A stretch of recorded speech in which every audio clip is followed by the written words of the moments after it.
शहजाद अली के घर को पूरी तरीके से नेस्तनाबूद कर दिया और गाड़ियों को तक तोड़ दिया गया। उसके बाद एक तस्वीर चाहती हूं कि मैं आप दिखाएं, झारखंड की तस्वीर है ये देखिए, ये तस्वीरें हैं जहां पर पत्थरबाजी हो रही है, भगवाधारी पत्थरबाजी कर रहे हैं। और ये झारखंड की तस्वीरें लगातार, पुलिस का भी कहना है सताते हो मजलूमों को तो सताओ, मगर ये समझ के जरा जुल्म ढाओ कि मजालिम का लबरेज जब जाम होगा तो हिटलर के जैसा ही अंजाम होगा। तुम्हारी है हमको मिटाने की ख्वाहिश, तुम्हारी है हमको इस देश से भगाने की ख्वाहिश, तो सुन लो, जिन्हें है हमें मिटाने की ख्वाहिश तो हमें भी है सर कटाने की ख्वाहिश। देखिए, ये जो वतन है, ये देश, ये सबका है। आज इस देश के अंदर कुछ ऐसी ताकतें हैं, ऐसी सांप्रदायिक ताकतें हैं जो आपसी भाईचारा, आपसी अमन चैन नहीं चाहती है कि आपस में मिलजुल करके रहें। आज 4 राज्यों के अंदर चुनाव है, हरियाणा, जम्मू कश्मीर और झारखंड। तो देखिए, ये तमाम जो ये जो गतिविधियां हो रही हैं, ये तमाम गतिविधियां क्यों हो रही हैं? ये गतिविधियां इसीलिए हो रही हैं कि हिंदू मुसलमान किसी तरीके से कराए जो शहजाद अली के घर को पूरी तरीके से नेस्तनाबूद कर दिया और गाड़ियों को तक तोड़ दिया गया। उसके बाद एक तस्वीर चाहती हूं कि मैं आप दिखाएं, झारखंड की तस्वीर है ये देखिए, ये तस्वीरें हैं जहां पर पत्थरबाजी हो रही है, भगवाधारी पत्थरबाजी कर रहे हैं। और ये झारखंड की तस्वीरें लगातार, पुलिस का भी कहना है,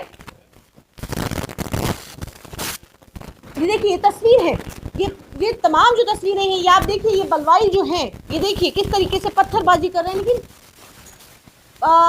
FIR किसके नाम कटेगी, छत किसकी गिराई जाएगी? एक मुसलमान अभी तक जेल के अंदर है। आप देखिए ना कि अगर इस तरीके का कोई बयान भी अगर आप नहीं देंगे तो भी आपको किस तरीके से साजिश के तहत टारगेट करके आपके सोशल मीडिया पर कोई पोस्ट हो जाए, बाकायदा आपका जो IT सेल है वो खंगालने की कोशिश करता है और फिर FIR कराने की कोशिश करता है। लेकिन यहाँ पर एक संत महाराज, जिनका काम कर्तव्य क्या है, महाराज है वो, किसी भी धर्म गुरु के बारे में इस तरीके की टिप्पणी करना, किसी भी नबी पाक के लिए जिस तरीके से उन्होंने टिप्पणी की, तो कहते किसी धर्म गुरु को ऐसे सूट करता है, ये शोभा देता है कि आपने जो किसी दूसरे धर्म के गुरु, आप अपने धर्म का पालन कीजिए ना, आप अपने धर्म को फैलाइए, आप अपने धर्म की बात करिए, कौन रोक रहा है। लेकिन किसी दूसरे धर्म गुरु के बारे में बात करना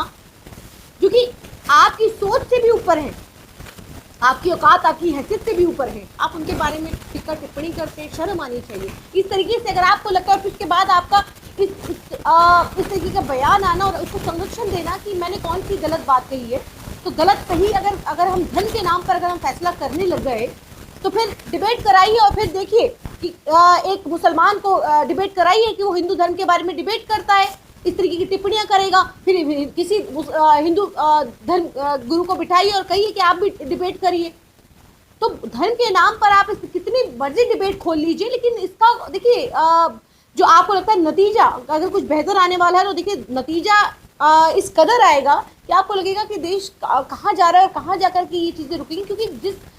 धर्म गुरु का किसी दूसरे धर्म से कोई लेना देना नहीं है, वो टिप्पणी कर रहे हैं, वो विवादित बयान दे रहे हैं, किस लिए, किस वास्ते? मैम, आप वकील हैं, जिस तरह से लगातार जो है बुलडोजर की कार्रवाई हो रही है, जिस तरह से शहजाद अली के घर को बुलडोज किया गया, न्यायालय नाम की चीज़ नहीं, कहीं ना कहीं तो जनता का जो भरोसा है न्यायालय से नहीं जाएगा। देखिए, जाहिर है आज जो बुलडोजर जो न्याय प्रक्रिया चल रही है, तो उसको देखते हुए देखिए ये काम किसका है? अभी किसी के ऊपर अपराध सिद्ध नहीं हुआ और आप उसकी छत छीन लेते हैं। बुलडोजर आपका जो न्याय है वो सिर्फ एक समुदाय के लिए है। अगर ऐसा है कि आप बुलडोजर से ही न्याय करना चाहते हैं तो फिर जितनी तमाम जो आपका जो सिस्टम है इसको ये कोलैप्स कर दीजिए ना, ख़त्म कर दीजिए। आप जो न्यायपालिका के ऊपर ताला लगा दीजिए। क्या ज़रूरत है, पुलिस की क्या ज़रूरत है, कोर्ट कचहरी की क्या ज़रूरत है, और ये जो तमाम जो हम व्यवस्थाएं देख रहे हैं इसकी ज़रूरत क्या है? क्योंकि देश तो बुलडोज़र फैसले से चलेगा ना, बुलडोज़र का फैसला आएगा, उसी फैसले से चलेगा। देखिए, जाहिर है आज जो देश के अंदर हालात हैं और ख़ास करके जहाँ पे बीजेपी शासित प्रदेश है वहाँ पर से जो इस तरीके के फैसले आ रहे हैं कि किसी भी एक समुदाय को आप टारगेट करते हुए उसके घरों को आप बुलडोज कर देते हैं, उसके आपने देखा कि किस तरीके से अयोध्या के अंदर एक वही जो खास करके किसी दूसरी पार्टी से ताल्लुक रखते थे, उसके यहाँ पर एक वर्कर जो कि जिसका किसी और के साथ अफेयर हुआ, लेकिन वही के घर को गिरा दिया गया, उसकी बेकरी को गिरा दी गई। और तमाम जो इस तरीके के हम देख रहे हैं कि लगातार 2014 के बाद से मुसलमानों को जो टारगेट जो लगातार कभी मॉब लिंचिंग के नाम पर, कभी उसके घरों को बुलडोज करार किया जाता है, तो जाहिर है ये सबका साथ, सबका विकास, सबका विश्वास जो कहने वाले जो लोग थे, कहाँ है वो लोग? वो इस तरीके से ये देखिए अन्याय है जो आज जो हो रहा है, ये कहीं ना कहीं कानून का राज जो है ख़त्म करने की कोशिश, संविधान को मिटाने की कोशिश जो हो रही है, तो ये वो प्रक्रिया है कि जो आज आप चाहते हैं कि देश के अंदर गुंडा राज चले, बीजेपी राज्यों के अंदर गुंडा राज चल रहा, ऑलरेडी चल रहा है। और देखिए ऐसे जब मामले होते हैं तो जाहिर है उम्मीद जो कहीं ना कहीं आवाम, आपने कहा कि आवाम का भरोसा जो है कहीं ना कहीं न्यायपालिका से उठने लगेगा। जाहिर है जब एक देश, दो कानून देश के अंदर चलेंगे तो क्योंकि सुप्रीम कोर्ट को ऐसे मामलों में कैसे संज्ञान लेना चाहिए, सुमोटो लेना चाहिए, और खास करके जब इस तरीके से बुलडोजर फैसले जब आने लगे तो कहीं ना कहीं अदालतों की उनका जो कहीं ना कहीं अस्तित्व है वो भी कहीं ना कहीं खतरे में होता है, संविधान खतरे में होता है। जो हम बार बार ये कहते हैं देश में लोकतंत्र है, वो कहीं ना कहीं वो लोकतंत्र खतरे में होता है। और आज इस तरीके के जो महाराज हैं जो अपनी सिर्फ राजनीति करने के लिए, क्योंकि महाराज बन गए हैं, लेकिन काम जो इनका दायित्व है वो कहीं ना कहीं वो बहुत पीछे छोड़ सकते हैं। कहीं ना कहीं राजनीति में अपने जो सहयोगी लोगों को, खास करके जिन लोगों का संरक्षण इन लोगों को मिलता है, ऐसे लोगों की गिरफ्तारियाँ नहीं होती हैं, गिरफ्तारी किसकी होती है उल्टा। आज देश के अंदर तक मैं इसी मामले में क्यों कहूँ, मैं तो ये देश के अंदर जिससे हर दूसरे महीने में एक बेटी के साथ रेप और बलात्कार हो रहे हैं, अगर वो पीड़िता अगर जाती है FIR कराने के लिए, तो FIR के नाम पर उसके साथ और उसके परिजनों के साथ जो होता है वही रही वीडियो हमारे सामने है। तो हम इस देश के अंदर हम ये कहें कि आज देश के हर वर्ग को आज ये जो सत्ता है, ये जो बीजेपी है, जो खास करके नरेंद्र मोदी की सरकार के अंदर जो तमाम जो ये मंत्री, कार्यकर्ता, ये तमाम सांसद है, जो भरी संसद के अंदर हमने देखा कि रमेश बिजली जैसे लोग बाकायदा अपनी खुली जो सांसद थे उनको किस तरीके से तकवा, मुल्ला, भड़वा, आतंकवादी तक हमें कहा कह दिया जाता है, तो शर्म आती है। ऐसे लोग, ऐसी मानसिकता के लोग आज कुर्सियों पर जाकर के विराजमान होते हैं, ऐसी कुर्सियों पर जाकर के बैठते हैं जिसके लायक नहीं है, उसको संभालने लायक नहीं है। आज ऐसी जो मानसिकता के लोग संसद के अंदर जहाँ से लोगों के भविष्य के फैसले आते हैं, ऐसी संसद के अंदर इस तरीके की भाषा और फिर कोई कार्यवाही नहीं होती है। जब वहाँ कार्यवाही नहीं हुई तो हम क्या उम्मीद करें कार्यवाही कहाँ होगी? क्योंकि शहजाद अली का बयान आया कि मैं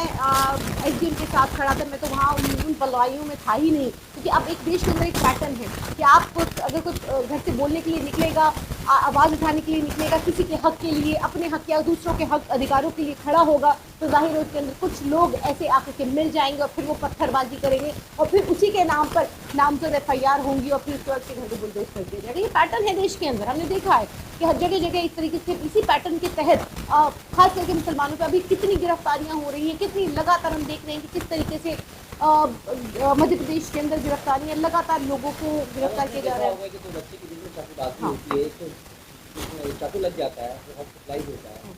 लेकिन जो मुस्लिम जो बच्चा था उस पर FIR होता है, उसके घर को बुलडोज कर दिया जाता है। वही मैं कह रही हूँ ना कि देखिए ना, एक देश दो कानून इस देश के अंदर चल रहा है, लेकिन जाहिर है मैं उन लोगों को कहना चाहती हूँ जिनको ये लगता है कि ये मेरा मामला नहीं है, ये मेरे साथ नहीं होगा, या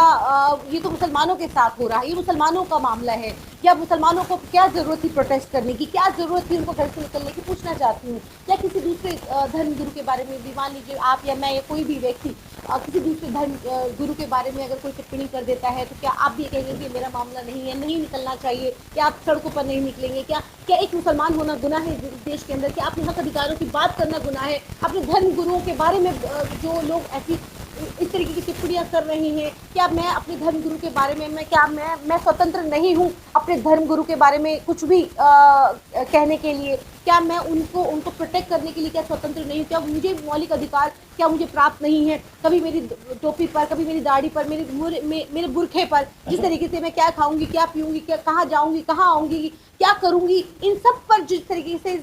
सवाल खड़े कर दिए हैं और मेरे मौलिक अधिकार छीनने के, उनका हनन करने की जो कोशिश होती है, तो क्या ये मुझे अधिकार नहीं है? मेरे अधिकार मुझसे छीन लिए जाएंगे क्या? सिर्फ और सिर्फ आपको लगता है कि ये मेरा मामला या इसका मामला है, अच्छा है मुसलमानों के साथ ये हो रहा है? मैं लगातार जो मैं देख रही हूँ कि लोग ये कह रहे हैं, कुछ ऐसे लोग हैं जो ये कह रहे हैं कि बहुत अच्छा हुआ, बहुत अच्छी कार्यवाही, बुलडोजर की कार्यवाही हुई। लेकिन अगर ये बुलडोजर की कार्यवाही ठीक है आज किसी मुसलमान के साथ हो रही है, लेकिन अगर यही वाइस वर्सा कर लेते हैं, अगर ये किसी हिंदू के साथ हो, तब भी आप यही कहेंगे कि नहीं ये ठीक हो रहा है, ये बहुत अच्छा हो रहा है। तब क्या कानून याद नहीं आएगा? तब क्या कानून की दुहाई नहीं दी जाएगी? लेकिन सिर्फ एक मुसलमान के साथ हो रहा है तो लोग जो तालियां बजा रहे हैं वो खुश हो रहे हैं। देखिए कहना चाहती हूँ कि जो लोग ये कह रहे हैं कि ये मेरा मामला नहीं है, देखिए अगला नंबर आपका भी हो सकता है किसी भी मामले में। मैं ये नहीं कहती कि आज इस तरीके से आज किसी मुसलमान का मामला है, मुस्लिम धर्मगुरु का मामला है तो प्रोटेस्ट करने निकले हैं और उन लोगों को संरक्षण प्राप्त है तो कोई गिरफ्तारी नहीं होती। लेकिन कल को आपका कोई ऐसा मामला हो सकता है और आप निकलेंगे और फिर उसके बाद आपको आपके घरों को क्या पता इसी एजेंडे के तहत आपके घरों को बुलडोज करने की कोशिश हुई, तो फिर आप क्या कहेंगे? क्योंकि कानून व्यवस्था खत्म करने की कोशिश हो रही है, लोकतंत्र को खत्म करने की कोशिश हो रही है। हम इसी संविधान को बचाने की लड़ाई को लेकर के हम चुनाव में गए थे और उसी को बचाने को लेकर के हमने लगातार लोगों से हमने यही अपील की थी कि संविधान को बचाइए, संविधान बचेगा तो देश बचेगा। लेकिन आज जो हो रहा है उसको भी नकारना ज़रूरी है और मैं लगातार आप सभी लोगों से अपील करती हूँ और ये कहती हूँ कि ऐसे लोग 4 राज्यों के अंदर चुनाव है, ऐसे लोगों को नकारने का काम करिए। ऐसे लोगों को जो खास करके नफरत का बीज हमारे देश के अंदर आपस में ये बोने का काम कर रहे हैं, ऐसे लोगों को नकारने का काम करिए।